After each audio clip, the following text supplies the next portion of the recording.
صلی اللہ علیہ محمد صلی اللہ علیہ وسلم۔ نماز کے باہر قرآن شریف پڑھنے کا بیان، یہ ہم پڑھ رہے تھے۔ قرآن پاک نہایت اچھی آواز سے پڑھنا چاہیے، لیکن گانے کی طرح نہیں۔ اگلا مسئلہ قرآن مجید دیکھ کر پڑھنا زیادہ، زبانی پڑھنے سے زیادہ افضل ہے۔ دیکھنا بھی ہے، ہاتھ بھی لگانا ہے۔ مستحب یہ کہ باوضو قبلہ رو ہو کر اچھے کپڑے پہن کر تلاوت کرے، اور تلاوت کے شروع میں اعوذ باللہ پڑھنا مستحب ہے، اور سورہ کے شروع میں بسم اللہ پڑھنا سنت ہے، ورنہ مستحب۔ اگر آیت پڑھنا چاہتا ہے تو اس آیت کے شروع میں ایسی ضمیر ہے جو اللہ تعالیٰ کی طرف راجع ہے، جیسے هو اللہ الذی لا الہ الا هو، تو اس صورت میں اعوذ باللہ کے بعد بسم اللہ پڑھنے کا استحباب موقع ہے، ترغیب پڑھے۔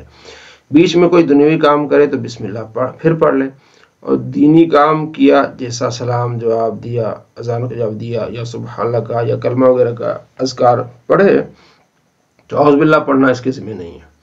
سورہ برات، سورہ توبہ تلاوت کے بیچ میں آئی تو بسم اللہ پڑھنے کی ضرورت نہیں، اور جو یہ مشہور ہے کہ اگر تلاوت کی ابتدا سورہ برات سے کرے تب بھی بسم اللہ نہ پڑھے تو یہ بالکل غلط ہے، ایسا نہیں۔ اچھا مسئلہ، 3 دن سے کم میں ختم بہتر نہیں ہے۔ جب ختم ہو تو 3 قل واللہ احد پڑھنا بہتر ہے۔ لیٹ کر قرآن پڑھنے میں حرج نہیں، جبکہ پاؤں سمٹے ہوئے ہوں، منہ کھلا ہو۔ غسل خانہ اور نجاست کی جگہوں میں قرآن مجید پڑھنا ناجائز ہے۔ جب آواز بلند سے قرآن شریف پڑھا جائے تو تمام حاضرین پر سننا فرض ہے، جبکہ وہ مجمع سننے کی غرض سے حاضر ہو، ورنہ ایک کا سننا کافی ہے، اگرچہ اور اپنے کام میں ہوں۔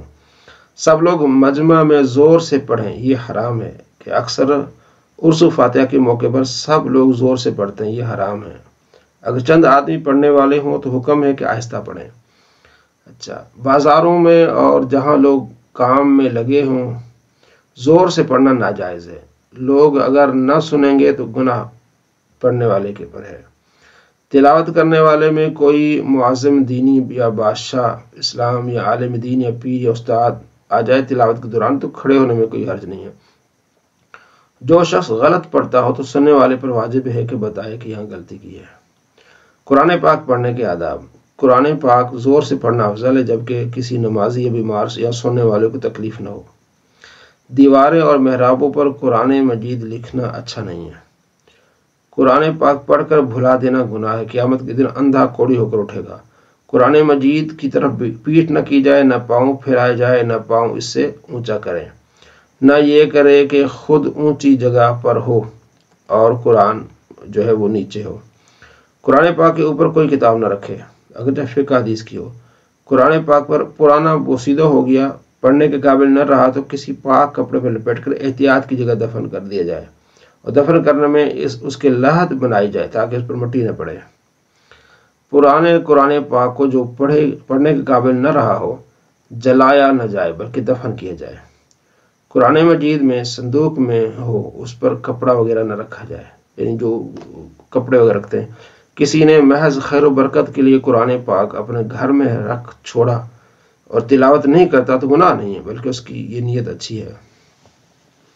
تو یہاں جو آپ نے پڑھا کہ قرآن پاک کو جلایا نہ جائے، تو حدیث میں حضرت عثمان غنی رضی اللہ تعالیٰ نے جلا دیا تھا، تو اس کی وجہ یہ کہ انہوں نے ایک فتنے کے طور پر جلایا تھا، فتنے کی وجہ سے کہ وہاں ایک مسئلہ لڑائی کا ایک خدشہ تھا کہ جو ہے نا قرات میں اختلاف ہو رہا تھا، تو اس وجہ سے آپ نے یہ کام کیا تھا۔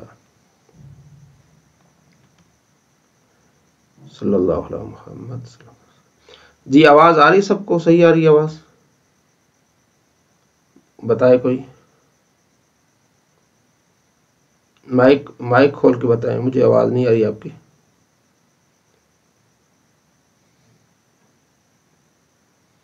آواز آ رہی سب کو؟ مائک مجھے بتائیں، کوئی میسج کر کے بتائیں۔ قانون شریعت کا پیج نمبر پلیز، تو وہ تقریباً میں نے کر دیا۔ ہاں